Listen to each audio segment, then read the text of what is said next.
things I love about hosting Veg with Lisa is I have the opportunity to meet all kinds of cool local producers, growers, and farmers. There's a lot of cool stuff happening right here in Kansas City. And today I'm hanging out with Michael Amigoni, owner with his wife Carrie and vintner of Amigoni Urban Winery. Welcome a lot to Veg with Lisa, Michael. Thank you. We're filming here today in your beautiful new tasting room. Can you give us a little bit of information about this stunning space? Yes, this was really a recycled building. It was constructed originally in 1909. It was the Daily Drover Telegram building for 50 years, which was an ag newspaper to the stockyards folks down here. And how appropriate as we're in the West Bottoms right now, right. in Kansas City's West Bottoms. You call yourself an urban winery. I'm assuming that has a little bit to do with the fact that your tasting room is located here. Right. Is there any other reason why? You know, what we didn't want to do was have a country winery where during parts of the year people can't get to you. It's either snowy or the weather isn't right. We wanted to be part of the inner core of Kansas City, and that's why we created the Urban Winery. We brought the wine to the people. Cool, that's awesome.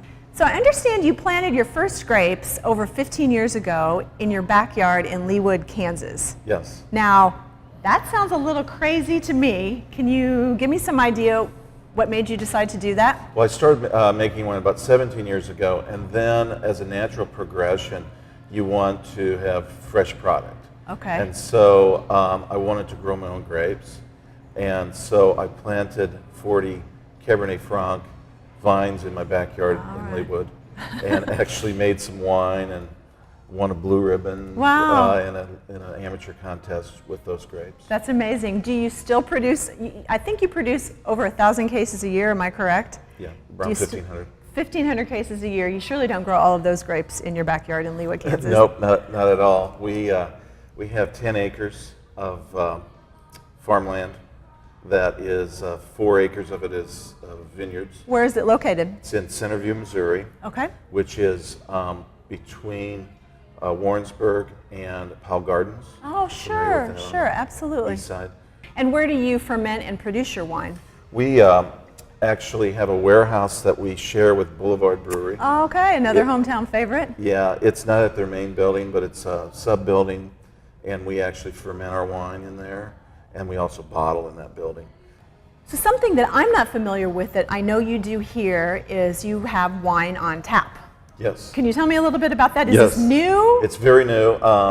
You know, it's kegged wine has probably been around for a long time, but Kegged wine. Yeah. Kegged wine. And it's real popular on the west and east coast.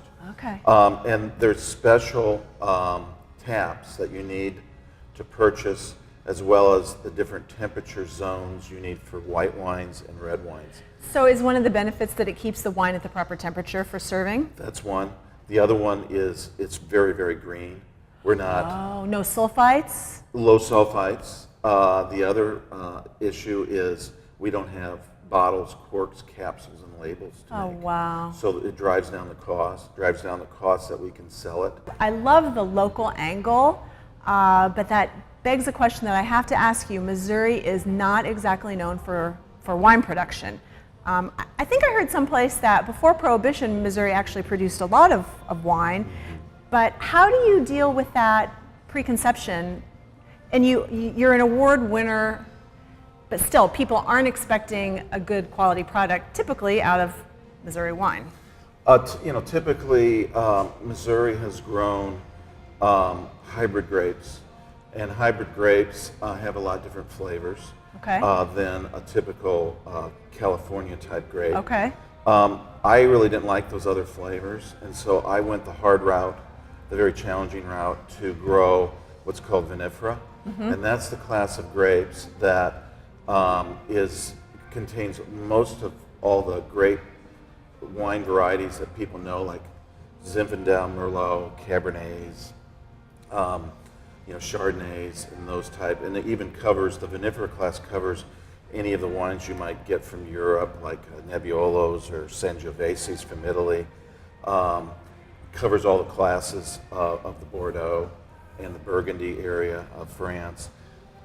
I learned how to grow those grapes here without a lot of instruction from the area here because they don't grow those grapes.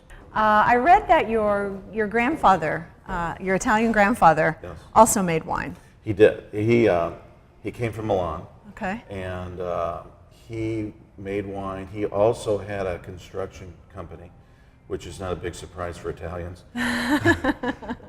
He had dump trucks. And Okay. so they would, the Italian immigrants in central Illinois would order grapes from California, and he would go to the rail yard and pick them up with his dump trucks. Wow. And then he would drive around central Illinois and drop off all of the grapes to the Italians. Wow. And my dad told me that they would not pay my grandfather when he dropped the grapes off.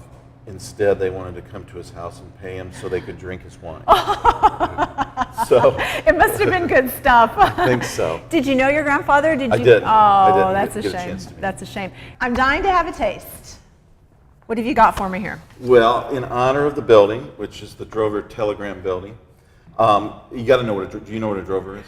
I'm from Iowa, so is it a cowboy? It's a cowboy that does what?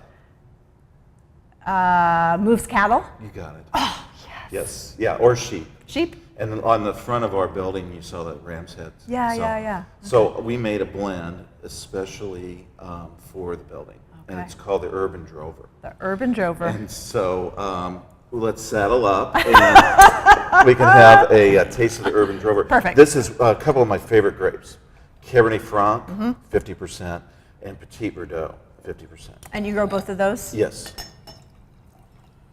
All right.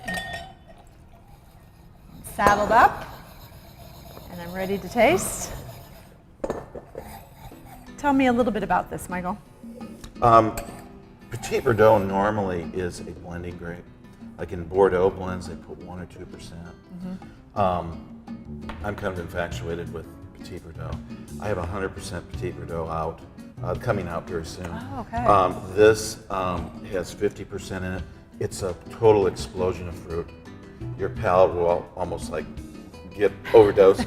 But what happened is once I got to 50% on the blend, it brought all the fruit of the Cab Franc out, which is the earthiness of the Cab Franc, and those dark fruits of the Cab Franc are amplified by the Petit Verdot. All right. Cheers. Cheers.